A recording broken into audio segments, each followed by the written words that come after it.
Namaste friends, a very warm welcome to UGC Yoga with Prutha and Hardik. I am Prutha Bhatt and today's video is all about introduction to Patanjali Yoga Sutras. So friends, let us understand which are the important concepts of various padas. Okay. Now in many competitive exams, at times they ask the question, the concept of klesha belongs to which pada? Or concept of vritti belongs to which pada? Okay.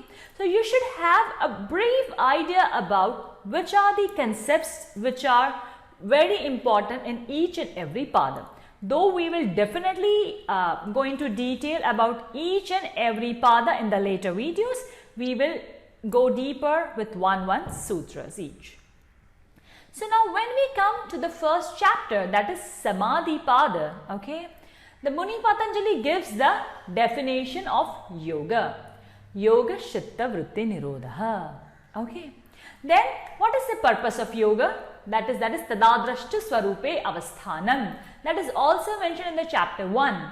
Then he talks about the Vrittis. Okay. Modification of the mind, that is called Vritti. Which are Klishta Vritti, which are Aklishta Vritti, which are the different types of 5 Vrittis. Every details are explained in the chapter 1. Then it comes to the very important topic, that is Abhyasa and Vairagya. Abhyasa Vairagyabhyam Tan Nirodha. Okay. That is the concept of practice and detachment is very well explained in chapter 1. Then we come to the Sampragnata Samadhi, Asampragnata Samadhi, the concept of Ishvara. Okay. The Purusha Vishesha Ishvara. It is said that Sankhya and Yoga, they are Samana Tantra. Okay, there are a lot of similarities.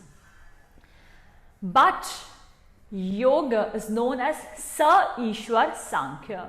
Sankhya does not believe in the concept of Ishwara, whereas Patanjali introduces a very important concept of Ishwara. Ishwara is not some Devata or Lord.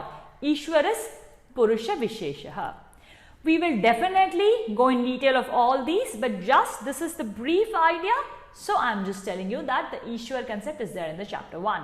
Then we have the next concept, that is obstacles in the path of yoga, which is very famously known as Navantarayas. Okay. You must be knowing Vyadhi, Sthana, Samshaya, Pramada, Alasya, Virati, Bhranti, Darshan, Alabdha, Bhumikatva, Anavasti, Tatvani. These are the 9 antarayas. Then the means to remove the antarayas, the concept of samapatti and sabija and nirbija samadhi, they are mentioned in the chapter number 1. Then we move to the second chapter, that is Sadhana pada. A very important concept of Sadhana pada is Kriya Yoga. Also the kleshas, the afflictions, the very famous Pancha kleshas. Avidya, Asmita, Raga, Dvesha, Abhiniveshaha, Kleshaha. So, the 5 kleshas are very beautifully narrated in the chapter 2. Then we come to the means of removing kleshas. That is how to remove afflictions. Now, there is a beautiful concept of Karmashaya. That is the storehouse of karma. Beautifully elaborated in the chapter number 2. Then we have the concept of Chaturvyuha. Okay, the concept of Chaturvyuha is also there in the Buddhist philosophy. Okay, but here when we talk about Chaturvyuha, that is Heya, Heya Hetu, Hana, Hanapaya. Okay, then the next concept is Ashtanga Yoga, the 8 limbs of sage Patanjali. Very famous Ashtanga Yoga. Okay, Yama, Niyama, Asana, Pranayam, Pratyahar, Dharana, Dhyana, Samadhi. Okay. In this chapter, Muni Patanjali talks about the 5 yama, 5 niyama, and what are the results of perfecting the yama and the niyama. The concept of asana, pranayam and pratyahar are mentioned in the chapter number 2. Now you must be wondering, what about dharana, dhyan, samadhi? The concept of dharana, dhyan and samadhi are given in the next chapter, that is chapter 3, Vibhuti pada. So concept of dharana, concept of dhyana and concept of samadhi are beautifully mentioned in chapter number 3. Then Patanjali also talks about there is something called Sanyama. Sanyama is the tantriki paribhasha or the technical word for dharana, dhyan and samadhi. The concept of parinama, that is transformation, parinamtraya, also explained in chapter number 3. That is samadhi parinam, ekagrata parinam and nirodha parinam.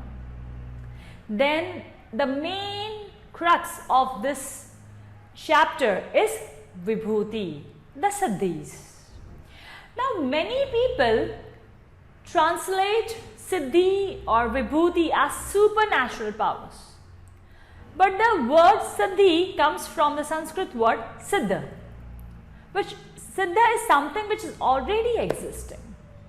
So when we go deeper into the 3rd chapter, I will also explain why it is not supernatural power. And the last is attainment of Kaivalya.